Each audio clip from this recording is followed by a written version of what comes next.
Graça e paz.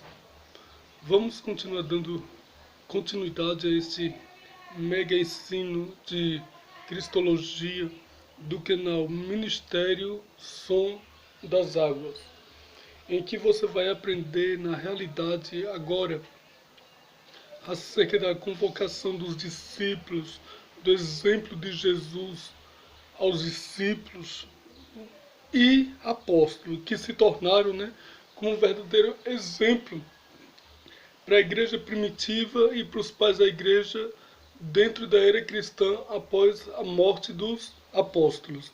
Então, a gente não vamos entrar no estudo da igreja agora, mas sim cristologia. Mas estou fazendo um paralelo imenso, porque a igreja começou a partir dos apóstolos, né? Então, como Jesus deu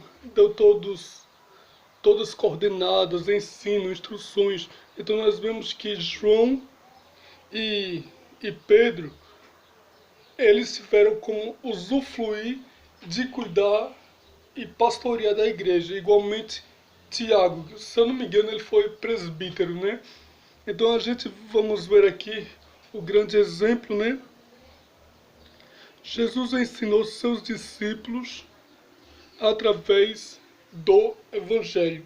Então o Evangelho é boas novas, é a salvação, simboliza sangue derramado para expiação do pecado. O Evangelho pregado, a palavra pregada, a era cristã anunciada, mas não é a era do mundo, é a era cristã anunciada. Porque eu vos dei o exemplo para que, como eu vos fiz, faça vós também, seja o meu exemplo.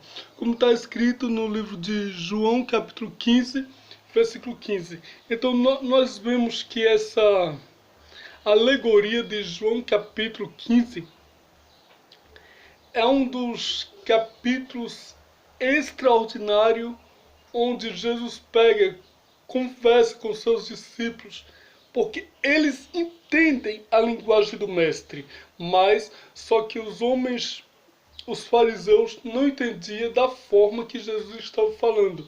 Então nesse capítulo ele usa elementos e pessoas para fazer paralelo e que está ligado a ele. Então tudo isso aí quer dizer que a igreja de Cristo está ligada a Cristo. Então a cristologia é uma linha que liga a teologia para o ministério e o ministério para a igreja, para que todos possam entender e compreender melhor o raciocínio bíblico e teológico. Isto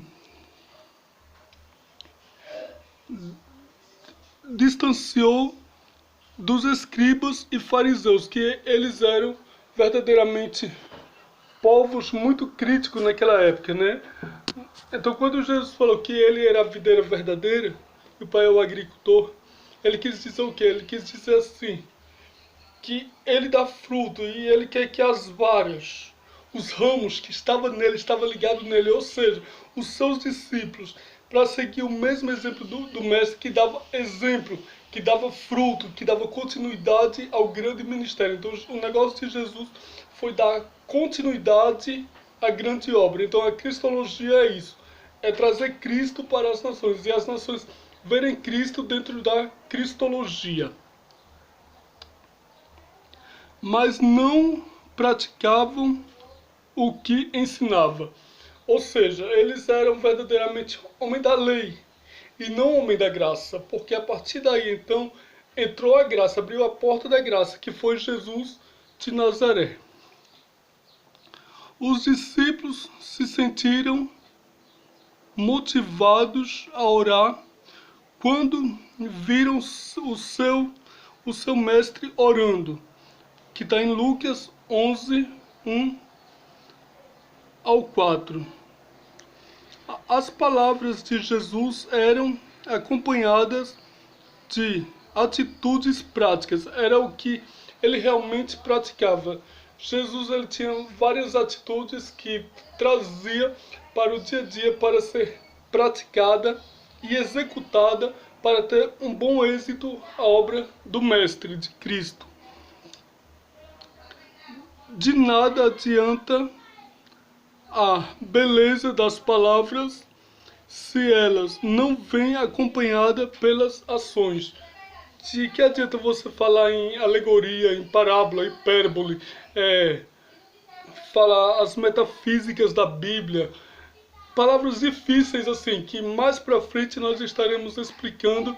Então Jesus ele queria que falar de maneira simples para que todos viessem a entender. Mas maneira simples como assim? Era para os discípulos, porque para os fariseus e os judeus de fora era algo complicado. Por quê? Jesus usava símiles, comparações e parábolas. Ou seja, que no grego parábola é parabolê. Então, tudo isso aí para que os discípulos venham saber quem realmente Cristo era e quem estava com ele. Porque os discípulos muitas vezes estão com alguém, mas não sabia quem na realidade era o seu mestre, que era Jesus Cristo.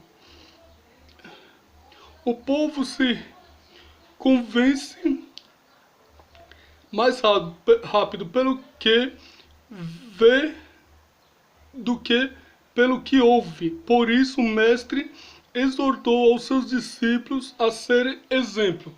Então muitas vezes a gente não precisa pregar para ganhar uma vida, mas temos que viver aquilo que pregamos, para que todos possam seguir o nosso exemplo. Por exemplo,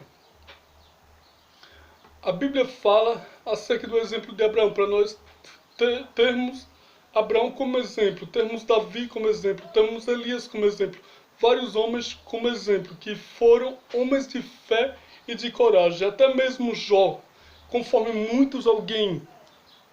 alguns já falaram e já criticaram, e eu já ouvi isto em debates teológicos que disseram assim, que pode ser que Jó não existiu, mas eu creio que ele existiu sim.